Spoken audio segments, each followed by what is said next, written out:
Токсичният родител не винаги крещи, наказва или обижда. Понякога е грижовен, загрижен и иска най-доброто за вас. Но зад това често се крият модели, които оставят дълбоки следи в психиката на детето. Ето 5 често срещани грешки на токсичния родител, без значение дали е майка или баща. Първо, контрол под формата на грижа. Правя го за твое добро, но всъщност не оставя пространство за избор, мнение или грешки.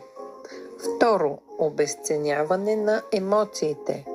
Не се лигави, няма от какво да те е страх. Така детето научава, че чувствата му не са важни. Трето, условна любов. Любов и одобрение има само когато детето отговаря на очакванията, ако не следват вина, студенина или наказание. Четвърто, прехвърляне на отговорност. Детето става емоционалният възрастен в кавички. Утешава, разбира, поема тежести, които не са за неговата възраст. Пето, липса на лични граници.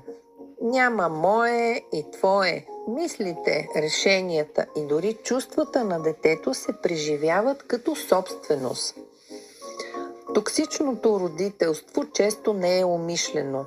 То се предава през поколенията като модел, който никой не е научил как да спре. А вие как бихте реагирали, ако разпознаете тези поведения в себе си или в собственото си семейство? Кое от тях ви се струва познато? Споделете в коментар.